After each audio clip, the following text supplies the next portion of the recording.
अस्सलाम वालेकुम स्टूडेंट्स। अपनी बुक देखिए इंग्लिश की, इंग्लिश रीडर। इसमें सबसे पहले हम लोग क्या रिवाइज़ करते हैं कि अपने पीए फर्स्ट का सिलेबस चेक करते हैं कि हम लोग को पीए फर्स्ट में कितने चैप्टर्स कंप्लीट करने हैं। ठीक है, यहाँ देखिए कंटेंट्स में लेसन नंबर 1 है हमारा द रेनबो, लेसन नंबर 2 है the old wife and the ghost, lesson number 3 a wise little girl, lesson 4 my friend and I, lesson 5 the kingdom और लेसन 6 फूड। लेसन 5 तक हमें कंप्लीट करने हैं, 6 chapter नहीं। तो 1 2 3 4 5 हमारे पीए फर्स्ट के सिलेबस में आएंगे। ठीक है, जिसमें से हम लोग अपना लेसन नंबर 1 जो है वो अपना कंप्लीट कर चुके हैं अपने पार्ट नंबर 1 में। यहाँ मैंने बताया था सभी को डेट शो करनी है, यहाँ अपना पार्ट नंबर 1 डालना है। पार्ट नंबर 1 में हमने लेसन नंबर 1 कंप्लीट किया था। लेसन नेम था हमारा द रेनबो। इसमें हमने क्या किया था, कंप्लीट एक्सप्लेनेशन किया था अपना। ठीक है, पेज नंबर 5 पर। और देन मैंने बताया थी कि इसके जो वर्ड्स मीनिंग है वो आपको बुक से ही लर्न करने हैं। ठीक है, कॉपी में नोट करने नहीं है। फिर हम पेज नंबर 6 पर आए थे। देखिए पेज नंबर 6 पर हमने इसकी एक्सरसाइजेस की थी। तो ये हमारा पूरा क्या था, पार्ट नंबर 1। ठीक है, इसमें जो भी क्वेश्चन थे वो हमने कॉपी में किए थे। क्वेश्चन 1 यहाँ पर और क्वेश्चन 3 4 पेज नंबर देखिए यहाँ पर पेज नंबर 7 पर। ठीक है, तो सिर्फ हमने क्वेश्चन आंसर जो थे वो कॉपी में किए थे, बाकी की एक्सरसाइजेज हमने सभी बुक में ही की थी। ये पेज आपको लीव करना है। ठीक है, यहाँ कुछ नहीं करना है। आज हम लोग स्टार्ट करेंगे अपना पार्ट नंबर 2। पेज नंबर देखिए पेज नंबर 8 पर है हमारा लेसन नंबर 2। यहाँ सबसे पहले सभी को डेट शो करनी है, जिस भी डेट में आपको ये वीडियो पहुँचती है। पार्ट नंबर 2 डालेंगे सेकेंड स्टेप में। पार्ट नंबर 2 यानी कि आज जो भी हम इस वीडियो में पढ़ेंगे वो हमारा सभी क्या होगा, पार्ट नंबर 2 होगा। ठीक है, पार्ट नंबर 2 में हम क्या पढ़ने जा रहे हैं, लेसन नंबर 2 पढ़ने जा रहे हैं। लेसन नंबर 2 का सबसे पहले हम एक्सप्लेनेशन करेंगे चैप्टर में। लेसन नेम क्या है हमारा, the old wife and the ghost, यानी कि ओल्ड वाइफ है और एक गोस्ट है। इसमें गोस्ट किसको कहा जा रहा है, एक माउस को कहा जा रहा है, वो हम देखेंगे इसमें क्या है। ठीक है, सबसे पहले हम इसको पढ़ते हैं। कह रहे हैं इन दिस पोयम, इस पोयम में the mouse who moves about in the kitchen the whole night is thought to be a ghost. देखिए माउस कह रहे हैं जो पूरी रात किचन में घूमता है, जिसको क्या बताया जा रहा है, एज अ घोस्ट कह रहे हैं। By lady and gets frightened, जिसको और गेट्स फ्राइटेंड। तो इसमें कह रहे हैं कि इसमें जो घोस्ट है वो एक माउस कह रही है, लेडी जो है वो माउस को कह रही है घोस्ट। ठीक है, एक लेडी है और उस घोस्ट के बारे में इसमें स्टडी हम इस पोएम में करेंगे। ठीक है, तो 1 बाय 1 मैं इस पैराग्राफ को पढ़ती हूँ। इसमें देखिए 1 2 3 4 5 6 7 8 9 पैराज हैं, तो मैं 1 बाय 1 पढ़ती हूँ उसको। फर्स्ट देखिए पेज नंबर 8 पर है हम अभी। फर्स्ट है there was an old wife and she lived all alone in a cottage not far for Hitchin, and one bright night by the full moonlight comes a ghost right into her kitchen। देखिए क्या बता रहे हैं, कह रहे हैं कि there was an old wife and she lived all alone. कह रहे हैं कि इसमें एक ओल्ड वाइफ यानी बूढ़ी औरत और शी लिव्ड अलोन, अलोन कहते हैं अकेले, जो कैसे रहा करती थी, अकेले रहा करती थी ये घर में। इन अ कॉटेज, कॉटेज में नॉट फार फ्रॉम हिचिन, जो हिचिन से दूर नहीं था, हिचिन रहने की जगह होती है। ठीक है, तो कह रहे हैं एंड वन ब्राइट नाइट, एक चमकदार रात की बात बता रही हैं, चांदनी रात थी। By the full moon light, moon निकला हुआ था, फुल मून था। Comes a ghost right into her kitchen, उनकी किचन में क्या एंटर हो जाता है, घोस्ट एंटर होता है। कह रहे हैं about the kitchen neat and clean the ghost goes pottering around but the poor old wife is as deep as a boat and so hears never a sound. कह रहे हैं कि about the kitchen neat and clean, किन का जो kitchen होता है वो एकदम नीट एंड क्लीन यानी बिल्कुल साफ़ सुथरा होता है। The ghost goes pottering round, वो पूरे चारों तरफ जो है गोस्ट जो है वो राउंड लगाता है यानी घूमता है। But the poor old wife is as deep as a boat and so hears never a sound. लेकिन जो पुअर जो यानी जो वाइफ होती है यानी जो ओल्ड लेडी जो है वो बिल्कुल गहरी नींद में सो रही होती हैं, उन्हें कोई भी आवाज़ साउंड यानी नेवर आ, हियर कहते हैं सुनने को, उन्हें कोई भी आवाज़ सुनाई नहीं देती। ठीक है, वो क्या कर रही हैं, वो सो रही हैं। फिर थर्ड पैरा है the ghost bellows up the kitchen fire as bold can be, he helps himself from the larder shelf but never a sound hear she. देखिए गोस्ट को कह रहे हैं कि जो माउस जो है वो किचन की फायर भी यानी जला देता है, बहुत सी हरकतें उसने की हैं, लेकिन यहाँ तक फिर भी जो वाइफ है यानी जो लेडी है but never a sound hears she lady के लिए कहा जा रहा है, ओल्ड वाइफ जो है कह रहे हैं, लेकिन फिर भी उन्हें कोई भी आवाज़ जो है वो सुनाई नहीं देती। ठीक है, फिर लास्ट 4 है इसमें he blows on his hand to make them warm and whistles aloud whee he but still as a sack the old soul lies and never a sound hear she. कह रहे हैं कि he blows on hands on his them balm, यानी कि वो अपने हाथों को भी ब्लो करते हैं, जलाते हैं, एंड विसिल्स, और वो क्या करते हैं, विसिल कहते हैं सीटी बजाने को। बट स्टिल किसको कह रहे हैं, घोस्ट ये सारी हरकतें कर रहे हैं। But still as a sack the old souls lies and never a sound hears lie. लेकिन स्टिल यानी अब भी जो ओल्ड लेडी हैं वो क्या कर रही हैं, स्टिल यानी कि अभी वो never a sound hear she, यानी कि अभी भी उनको कोई भी आवाज़ सुनाई नहीं दी। यानी कि राउंड जो घोस्ट है, यानी जो जिसको वो चूहे को घोस्ट कह रही हैं, वो कह रही है कि वो जो पूरे घर में राउंड लगा रहा है, सारे बर्तन इधर उधर कर दिए हैं और क्या कहते हैं बहुत से नुकसान किए, लेकिन फिर भी जो ओल्ड लेडी हैं वो इतनी गहरी नींद में सो रही हैं कि उनकी अभी भी उन्होंने कोई भी आवाज़ नहीं सुनी है। ठीक है, नेक्स्ट है पेज नंबर 9 पर देखिए। पेज नंबर 9 पर है, from corner to corner he runs about and into the cupboard he peeps, he rattles the door and bumps on the floor but still the old wife sleep. अभी भी old lady so रही है। देखिए अब क्या किया उन्होंने, from corner to corner he runs about, यानी एक कोने से दूसरे कोने तक वो रन कर रहा है, यानी भाग रहा है घोस्ट यानी mouse. And into the cupboard he peeps, cupboards में भी एंटर हो रहा है वो। He rattles the door and bumps on to the floor, यानी कि वो गेट पर भी चढ़ा है और फ्लोर पर भी, इन सभी जगहों पर उसने राउंड लगा लिया है। ठीक है, लेकिन अभी भी ओल्ड वाइफ जो है वो स्टिल यानी अभी वो सो ही रही है। ठीक है, नेक्स्ट है, jangle and bang go to pots and pans and he throws them all around and the plates and mugs and dishes and jugs he flings them all the to the ground. अब देखिए उन्होंने बर्तनों का भी बहुत सा नुकसान किया है। कह रहे हैं कि throw them all the around, यानी पॉट्स और पैन, पैन कहते हैं पराफान जो होता है, कह रहे हैं पॉट्स को पैंस को इधर उधर फेंक दिया उन्होंने। Go to throw around them all around, यानी कि इधर उधर फेंक दिया उन्होंने। देन कह रहे हैं and the plates and mugs and dishes and jugs, और प्लेट्स और मग्स जो हैं वो भी, डिशेज यानी खाने के जो बर्तन हैं, जो जग हैं, he flings them all the ground, यानी कि उन्होंने चारों तरफ ग्राउंड पर उसको फेंक रखा है। ठीक है, किसने, घोस्ट ने। फिर कह रहे हैं madly the ghost tears up and down and screams like a storm at sea and at last the old wife stirs in her bed and dread those mice she's see says she. तो अब यहाँ last में देखिए जो bed पर जो wild जो सो रही थी वो एकदम से स्टिल कहते एकदम हैरानी होकर उठना। ठीक है, कह रहे हैं madly the ghost tears up and down and screams like a storm at sea, बहुत ज़्यादा आवाज़ करता है, बहुत ज़्यादा हरकतें, बहुत नुकसान हो जाता है उसके किचन का। लास्ट में क्या होता है, and at last the old wife stirs in her bed, एकदम से वो घबराती हुई उठती हैं ओल्ड लेडी अपने बेड से। And dread though smiles says she, और वो उस ड्रेड को यानी कि डांटती हुई अब किचन की तरफ आती हैं।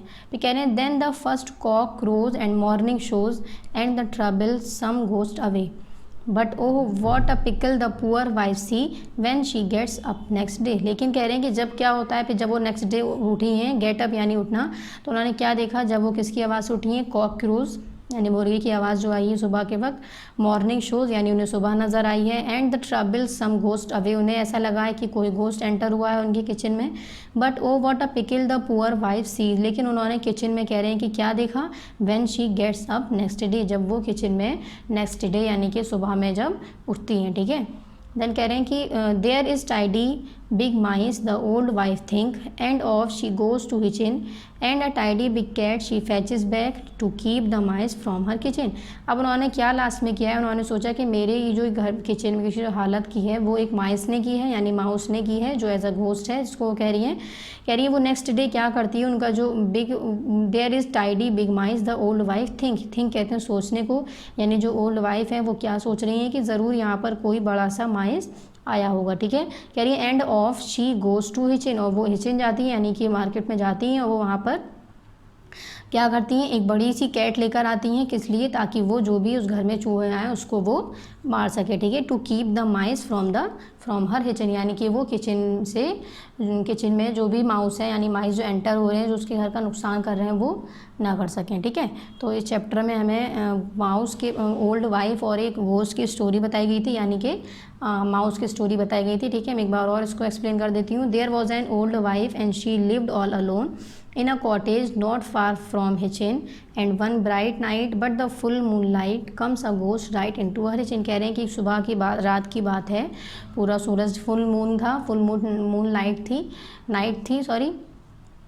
देखिए यहाँ पर कह रहे हैं ना फुल फुल मून लाइट थी, है ना। फुल मून लाइट में कह रहे हैं कि एक जो घोस्ट है वो एंटर होता है उनकी किचन में। एक ओल्ड लेडी है, ठीक है, वो क्या कर रही हैं, about the kitchen neat and clean the ghost goes pottering round but the poor old wife is as deep as boat and so hears never a sound. लेकिन कह रहे हैं कि वो किचन में जब एंटर होता है वो उधर से उधर सभी सामान को नीट एंड क्लीन उसका किचन होता है उस ओल्ड लेडी का, लेकिन वो जो घोस्ट है यानी जो माउस है वो उस घर में किचन में एंटर होके सभी सामान को उधर उधर कर देता है, ठीक है। लेकिन जो ओल्ड जो लेडी हैं वो एज इट इज़ अभी भी कोई उन्हें आवाज़ नहीं आई है इस चीज़ की, वो अभी भी सो ही रही हैं, ठीक है। तो कह रहे हैं the ghost bellows up the kitchen fire and bold as bold can be he helps himself from the larder shelf but never a sound hear she. कह रहे हैं कि वो किचन में फायर भी लगा देता है, बहुत से नुकसान उसने किए हैं घोस्ट ने, लेकिन अभी भी उन्हें कोई भी ओल्ड लेडी को कोई भी साउंड सुनाई नहीं दिया है, ठीक है। नेवर यानी कि नहीं, साउंड यानी कि आवाज़, हियर कहते हैं सुनने को, और शी जो इसमें इस्तेमाल किया जा रहा है वो ओल्ड लेडी के लिए यानी ओल्ड वाइफ के लिए इस्तेमाल किया जा रहा है, ठीक है। नेक्स्ट है he blows on his hand to make them warm and whistles aloud whee he but still as a sack, sorry अब दिख रहा होगा आप लोग को, but still as a sack the old soul lies and never a sound hear she. कह रहे हैं अब क्या हुआ, उसने अपने हाथों को भी ब्लो कर लिया यानी जला लिया है, द विसिल वो बहुत सीटियाँ भी बजा रहे हैं जो घोस्ट है, लेकिन स्टिल वो जो वाइफ है यानी ओल्ड जो वाइफ है वो अभी भी स्टिल यानी कि सो ही रही हैं, उन्हें कोई भी आवाज़ सुनाई नहीं दी है, ठीक है। देन इसमें पेज नंबर 9 पर देखिए क्या बताया था, from corner to corner he runs about and into the cupboard he peeps, he rattles the door and bumps onto the floor on the floor but still the old wife sleep। यहाँ तक भी वो old wife जो है वो अभी भी क्या है, स्लीप ही कर रही हैं यानी कि सो रही हैं, ठीक है। कह रहे हैं कि माउस जो है वो कॉर्नर टू कॉर्नर यानी जो घोस्ट है वो कॉर्नर एक कोने से दूसरे कॉर्नर तक राउंड लगा रहा है, लेकिन कबर्ड तक पीप्स तक, और लेकिन अभी भी क्या है जो स्टिल यानी कि अभी वाइफ जो है वो ओल्ड वाइफ वो स्लीप ही कर रही, ठीक है।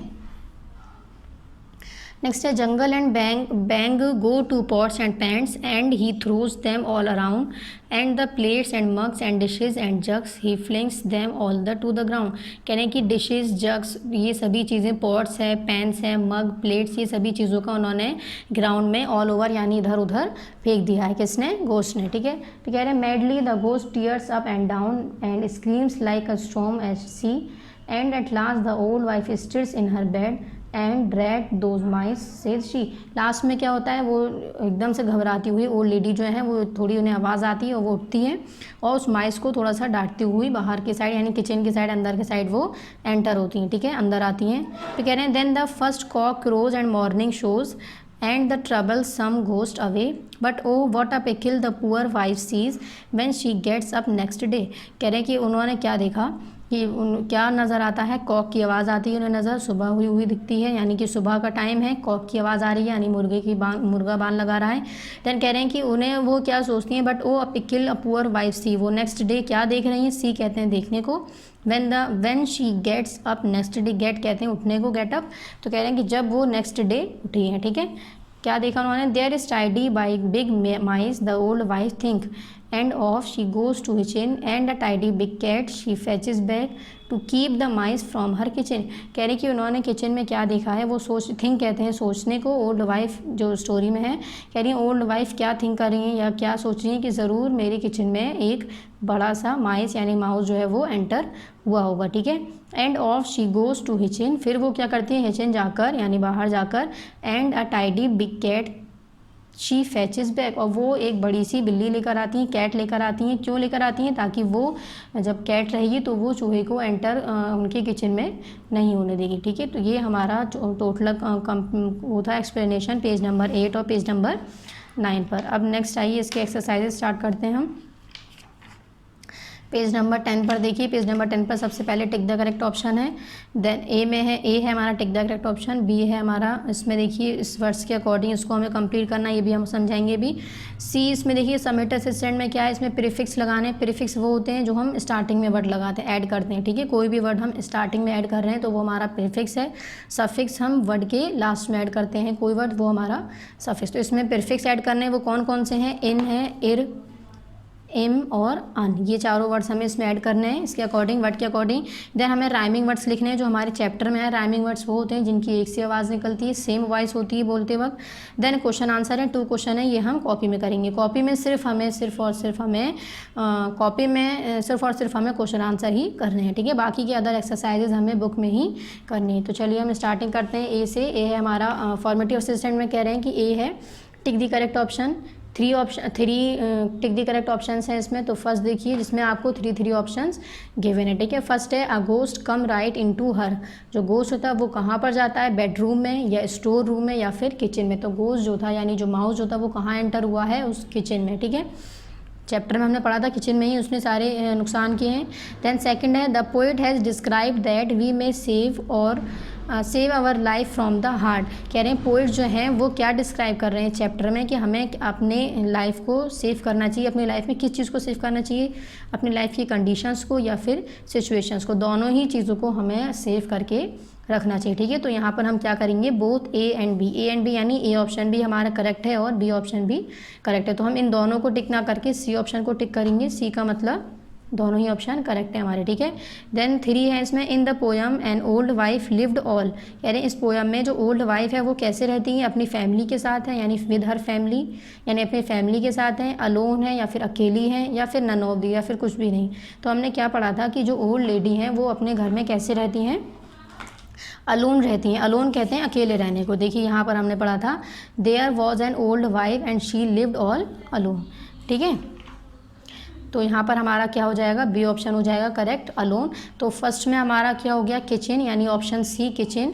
सेकंड में हमारा हो गया बोथ ए एंड बी यानी ऑप्शन सी, यानी कंडीशंस भी आ गया और सिचुएशंस भी आ गया, ठीक है। तो कंडीशन और सिचुएशन पे दोनों पे टिक ना लगा के हम क्या करेंगे, इस ऑप्शन पे टिक लगा देंगे क्योंकि इसका मतलब क्या है, ये दोनों ऑप्शन ही हमारे करेक्ट है, ठीक है। बोथ यानी कि दोनों ही ए एंड बी, ठीक है। ए हमारा कंडीशन भी हो गया इसमें सी ऑप्शन में और बी पर हमारा सिचुएशन है वो भी हमारे इस ऑप्शन में हो गया, ठीक है। नेक्स्ट है in the poem and old wife lived all. कह रहे हैं विद हर फैमिली यानी इस फैमिली अपने फैमिली के साथ रहती है ओल्ड वाइफ जो है, या फिर अलोन यानी अकेला, नन ऑफ दिस या फिर इनमें से कोई भी नहीं। नन ऑफ दिस का मतलब है इनमें से कोई भी नहीं। तो जो ओल्ड वाइफ थी वो देखिए यहाँ हमने चैप्टर में क्या बताया था कि वो अलोन रहती हैं यानी कि उस घर में अकेली रहती हैं, ठीक है। तो यहाँ पर क्या आ जाएगा हमारा ऑप्शन बी है correct, option B alone. Next है बी, देखिए इसमें कह रहे हैं write the number suggested by the following. अब हमें बाई का मतलब पता होना चाहिए क्या होता है, मोनो का मतलब पता होना चाहिए, डे का, ये आपको सभी को लर्न करने हैं, ठीक है। इंपॉर्टेंट है, इंपॉर्टेंट पे मैं 3 स्टार्स बनाती हूँ तो वो समझ जाइए आप, ये चीज़ इंपॉर्टेंट है, ठीक है। ये ज़रूरी नहीं है कि इंग्लिश में ही आपको पता हो, ये मैथ्स में चीज़ें होती हैं तो ये हमें जनरली बेसिक सी चीज़ें पता होनी चाहिए, ठीक। चलिए फर्स्ट देखिए बाई हम कहते हैं 2 के लिए इस्तेमाल करते हैं, जहाँ पर 2 की चीज़ों की बात हो रही है उसके लिए हम बाई का इस्तेमाल करते हैं, BI बाई। सेकंड पर आइए हेक्सा होता है हमारा 6 के लिए, जहाँ हमें 6 की बात करनी है वहाँ हम हेक्सा का इस्तेमाल करते हैं, हेक्स यानी HEX। फिर है सेंट CENT सेंटीमीटर, देखा होगा आपने, वो हम 100 के लिए इस्तेमाल करते हैं यानी कि 1 मीटर में 100 सेंटीमीटर होते हैं, ठीक है। देन है मोनो हम 1 के लिए इस्तेमाल करते हैं यानी सिंगल के लिए इस्तेमाल करते हैं। ये सब इस वर्ड्स में से हमें इसको लिखना है, ठीक है। देन 5th नंबर पर है हमारा पेंट, PENT पेंटेन वाला है, ये हम 5 के लिए इस्तेमाल करते हैं तो यहाँ आएगा हमारा 5, ठीक है। ये सभी अल्फा नंबर्स की पहचान है, ठीक है। देन है ट्राई हम कब लिखते हैं, जब किसी 3 चीज़ों की बात की जा रही हो, THREE 3 के लिए। डेका हम लिखते हैं 10 के लिए तो TEN 10 यानी कि कभी 10 चीज़ों की बात की जाएगी तो हम उसके लिए जो वर्ड यूज़ करेंगे वो क्या होगा हमारा डेका, ठीक है। नेक्स्ट है 8 नंबर पर ऑक्टो हम लिखते हैं 8 के लिए, ठीक है, EIGHT 8। अगर हमें 8 चीज़ों की बात की जा रही है तो वहाँ हम लिखेंगे ऑक्टो। नेक्स्ट है मिली हम लिखते हैं 1000 के लिए, यानी कि जैसे कि हमने 1 मीटर में आपको बताया 100 सेंटीमीटर होते हैं तो सेंटीमीटर यानी 100, और 1 मीटर में अगर हमें मिलीमीटर देखने होंगे तो वो हमारे होंगे 1000, ठीक है। तो मिलीमीटर का हमारा क्या हो जाएगा 1000, ये सभी को लर्न करना है यानी याद करना है। नेक्स्ट आते हैं समेटिव असिस्टेंट में, देखिए these prefixes mean not in और इर, आई एम, इम और अन, यानी ये 4 प्रीफिक्स हमें इसमें ऐड करने हैं। प्रीफिक्स को हम कहाँ ऐड करते हैं, स्टार्टिंग में ऐड करते हैं, ठीक है। जो वर्ड्स हमें गिवन है उसके स्टार्टिंग में हम लगाकर उसको कंप्लीट करते हैं और मीनिंगफुल होना चाहिए, वो मीनिंगलेस नहीं होना चाहिए, ठीक है, यानी कि उसका मीनिंग होना चाहिए। Add prefixes to these words to make the not version. अब देखिए फर्स्ट है, जैसे कि मैं एक दो इसमें बता रही हूँ। फर्स्ट है जैसे कि पॉसिबल, तो पॉसिबल में हम क्या लगा सकते हैं, इम्पॉसिबल या इरपॉसिबल या इम या अन। तो आपने देखा होगा इम्पॉसिबल वर्ड होता है, ठीक है, तो यहाँ हो जाएगा आई एम इम्पॉसिबल। ठीक है, मैं ये बता देती हूँ जैसे कि रेगुलर है, रेगुलर के साथ हम लगाते हैं इर्रेगुलर। इसी तरह से आप इसको भी कंप्लीट करेंगे। ठीक है, ये 4 वर्ड्स। नेक्स्ट है डी है pick out the rhyming words from the given poem, यानी कि आपको अपनी पोयम से 3 वर्ड्स जो है वो राइमिंग वर्ड्स लेने हैं। तो वो देखते हैं यहाँ पर 3 ऐसे कौन से वर्ड्स हैं जो हमारे राइमिंग यानी कि जिनकी एक सी आवाज़ निकले। ठीक है, तो वो हमें यहाँ पर लिखने हैं। जैसे कि हम ले सकते हैं यहाँ पर राउंड, अराउंड और डाउन। ठीक है, ये सभी हमारे कैसे वर्ड हैं, राइमिंग वर्ड हैं, यानी कि इनको पढ़ते वक्त हमारी जो है वो वॉइस सेम निकलती है। ठीक है, तो यहाँ पर लिखिए राउंड, और भी देख सकते हैं चैप्टर में और भी, लेकिन सेम होने चाहिए हमारे। राउंड, अराउंड और राउंड, अराउंड एंड डाउन। ठीक है, ये हो गया। नेक्स्ट है क्वेश्चन आंसर। क्वेश्चन आंसर हमें कॉपी में करने हैं, इसके लिए कॉपी ओपन करिए अपनी।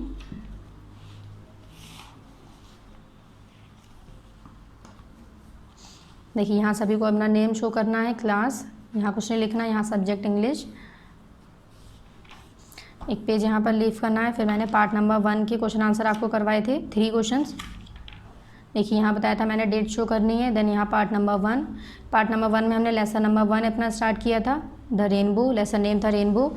Answer the following question answer किए थे इसके। क्वेश्चन 1 था हमारा where do the clouds sail, answer 1 था हमारा cloud sail across the sky. Then question 2 हमने क्रॉस किया होगा। क्वेश्चन 3 है इसमें where do the boat sail, boat कहाँ पर तैरती है हमारी, तो आंसर 3 है boat sail on the rivers. Then question number 4 where do the ship sail, ship कहाँ पर सेल तैरती है हमारी, आंसर 4 था ship sails on the seas. ठीक है, यानी आंसर 2 हमने इसमें क्रॉस किया होगा। ठीक है, यहाँ पर हम लोग के पार्ट नंबर 1 के क्वेश्चन थे। आज जो हम लोग करेंगे वो अपने पार्ट 2 के क्वेश्चन आंसर स्टार्ट करेंगे। तो सबसे पहले यहाँ डेट शो करेंगे सभी। डेट शो करने के बाद यहाँ पर क्या डालना है, पार्ट नंबर 2 डालना है। ठीक है, पार्ट नंबर 2 है हमारा लेसन नंबर 2। लेसन नंबर 2 में हम क्या पढ़ने जा रहे हैं, लेसन नेम है the old wife and the ghost. ठीक है, चैप्टर नेम है यानी हमारा lesson name. Answer the following question, ये हेडिंग डालनी है क्वेश्चन आंसर वाली, answer the following question. Answer the following question डालने के बाद क्वेश्चन नंबर 1 नोट करेंगे। क्वेश्चन नोट करने के बाद ही आपको यहाँ पर आंसर लिखना है। ठीक है, क्वेश्चन 1 क्या है, what all did the ghost do in the old women's house, यानी हमें यहाँ पर ये बताना है कि जो ओल्ड वुमेन का जो घर था, यानी जो वुमेन यानी जो औरत जो उसमें रहती थी बुजुर्ग, उनके घर में उस घोस्ट ने एंटर होने के बाद क्या क्या डू यानी कि किया था। ठीक है, तो इसका आंसर देखिए हम लिखते हैं। क्वेश्चन 1 नोट करिएगा सबसे पहले यहाँ, देन आंसर 1 हमें देना है। The ghost come right into the old wife kitchen, यानी कि घोस्ट जो है वो ओल्ड वाइफ के किचन में एंटर होता है। ठीक है, केम यानी आता है। He blew up the kitchen fire, he rattles door and bumps on the floor, he threw the mugs jugs plates and dishes to the field, यानी जो भी चैप्टर में जो भी उन्होंने नुकसान किया है उसने घोस्ट ने, वो सभी चीज़ें हमें इस आंसर में, इस पैराग्राफ में लिखी हैं। ठीक है, तो on the floor he threw the mugs, इसलिए मैं इसको टिक नहीं लगवा सकती क्योंकि पूरे चैप्टर में जो भी नुकसान हुआ है वो सब हमें इसमें लिखना है, यानी नुकसान फ़ायदा जो भी है वो सब हमें, जो माउस ने यानी कि घोस्ट ने इस चैप्टर में, इस पोयम में किया है वो सभी हमें इसमें लिखना है। ठीक है, तो he threw the mugs jugs plates and dishes to the floor but the lady is unable to hear and voice as she is deaf, कह रहे हैं कि ये सभी चीज़ें उसने नुकसान की थी, यानी कि वो किचन में एंटर हुआ था, उसने फायर भी लगाई थी और क्या कहते हैं प्लेट्स को, डिशेज़ और मग्स जग्स ये सब हैं। ठीक है, पेन्स हैं, इन सभी को कहाँ पर, फ्लोर्स पर, यानी कि और गार्डन में इधर उधर ऑल अराउंड फेंक दिए थे। ठीक है, लेकिन इस पर भी ओल्ड लेडी जो थी वो गहरी नींद में सो रही थी और उनकी आँख नहीं खुली थी। ठीक है, नेक्स्ट क्वेश्चन नंबर 2 देखिए। क्वेश्चन नंबर 2, इसमें सिर्फ 2 क्वेश्चन आंसर हैं। क्वेश्चन 2 है what did the old women think about all that, यानी कि ओल्ड वुमेन ने ये सब देखने के बाद उन्होंने क्या सोचा था। तो आंसर नंबर 2 देखिए, द ओल्ड, यहाँ आंसर 1 कंप्लीट होने के बाद पहले क्वेश्चन 2 नोट करेंगे यहाँ से देखकर जो भी क्वेश्चन है। ठीक है, फिर हम आंसर 2 लिख रहे हैं। अब देखिए आंसर 2 हम पहले यहाँ से लिखेंगे, the old women think about that. देखिए यहाँ मैंने क्वेश्चन से ही लिखा है इसको, the old women think about that this destruction was done by some mice, यानी कि ये सभी जो नुकसान किया है वो किसने किया होगा, किसी माइस ने किया होगा। So she brings a cat next day, तो इसलिए सो यानी इसलिए उन्होंने क्या किया, नेक्स्ट डे यानी अगले दिन वो क्या लेकर आती हैं, ब्रिंग्स कहते हैं लाने को, एक कैट लेकर आती हैं। ठीक है, कैट यानी कि बिल्ली, किस लिए, ताकि वो माउस को दूर रख सके और उनके घर में नुकसान ना हो सके। ठीक है, तो यहाँ देखिए हम एक बार चेक करते हैं कि हमने लेसन नंबर यानी पार्ट नंबर 2 में हमने क्या क्या पढ़ाया। तो पार्ट नंबर 2 में हमने स्टार्टिंग करी थी, सबसे पहले यहाँ डेट शो करनी है, पार्ट नंबर 2 डालना है। लेसन नंबर 2 स्टार्ट किया था हमने, द लेसन नेम था the old wife and the ghost. ठीक है, ये कंप्लीट एक्सप्लेनेशन किया था हमने पेज नंबर 8 और पेज नंबर 9 पर। ये हमारा पार्ट नंबर 2 स्टार्ट हुआ था। देन हमने इसकी एक्सरसाइजेस की थी स्टार्ट पेज नंबर 10 पर। एक्सरसाइजेस में क्या क्या था, टेक द करेक्ट ऑप्शन थे, ये लिखना था हमें, बी पार्ट था इसमें वर्ड्स की पहचान लिखनी थी हमें कि 1 के लिए हम क्या वर्ड का यूज़ करते हैं, 2 के लिए क्या करते हैं और 3 के लिए क्या करते हैं। ठीक है, नेक्स्ट हमने फिर इसमें प्रीफिक्स हमें ऐड करने थे, मैंने इसमें 2 बताए थे, ये 4 आपको खुद ऐड करने हैं, सिर्फ हमें ये 4 प्रीफिक्स ऐड करने हैं। ठीक, नेक्स्ट है इसमें राइमिंग वर्ड्स हमें लिखने हैं। इसमें राइमिंग वर्ड्स यानी कि अपने चैप्टर से रिलेटेड हमें 3 राइमिंग वर्ड्स लिखने थे जिनको पढ़ते वक्त एक सी आवाज़ आती है, जैसे कि राउंड, अराउंड, डाउन। ठीक है, नेक्स्ट हमने क्वेश्चन आंसर इसमें किस में किए थे, ई ऑप्शन, ई था हमारा आंसर था फॉलोइंग क्वेश्चन, ये हमने कॉपी में किए थे। यहाँ पर क्वेश्चन नंबर कॉपी में सबसे पहले डेट शो करनी थी। Then part number 2 lesson number 2 lesson name the old wife and the ghost. ठीक, लेसन देन हेडिंग डालनी थी हमें आंसर दी फॉलोइंग क्वेश्चन यहाँ पर। फिर क्वेश्चन नंबर 1 नोट करना था, what all did the ghost do in the old women's house, यानी कि ओल्ड वुमेन हाउस के घर में एंटर होकर घोस्ट ने क्या क्या किया था, वो सभी हमें इस पैराग्राफ में यहाँ आंसर दिया है आंसर नंबर 1 में। देन क्वेश्चन नंबर 2 था, what did the old women think about all that, यानी कि ये सब होने के बाद ओल्ड वुमेन जो थी उन्होंने थिंक कहते हैं सोचने को, क्या चीज़ सोची थी, उनके दिमाग में क्या चीज़ आया था कि ये सभी जो डिस्ट्रक्शन किया है वो किसने किया होगा, यानी कि नुकसान जो किया है। The old women think about that. Question 2 answer number 1 complete होने के बाद क्वेश्चन 2 नोट करेंगे यहाँ। फिर आंसर 2 है, the old women think about that this destruction was done by, ये किसने किया होगा सभी नुकसान, सम माइस यानी कुछ माइस ने, चूहों ने। सो इसलिए वो क्या करती हैं, she brings a cat next day, next day वो क्या करती हैं, कैट लेकर आती हैं ताकि वो उस कैट की हेल्प से क्या कर सकें, उनके घर में माउस या माइस जो है वो एंटर ना हो सके, यानी उनके घर का ये जो भी डिस्ट्रक्शन हुआ है वो दोबारा से ना हो सके। ठीक है, तो यहाँ पर हम लोग का लेसन नंबर 2 कंप्लीट हो गया। एक्सप्लेनेशन हम लेसन नंबर 2 में हमने क्या क्या किया है, एक्सप्लेनेशन किया है और एक्सरसाइजेस की हैं। वर्ड्स मीनिंग इस चैप्टर में नहीं है। ठीक है, फिर हमने इसके क्वेश्चन आंसर को कॉपी में किया। ठीक है, यहाँ पर हम लोग का पार्ट 2 में लेसन नंबर 2 कंप्लीट हो गया। हम लोग पार्ट 3 नेक्स्ट वीडियो में पढ़ेंगे इंशाल्लाह। ठीक है, थैंक यू।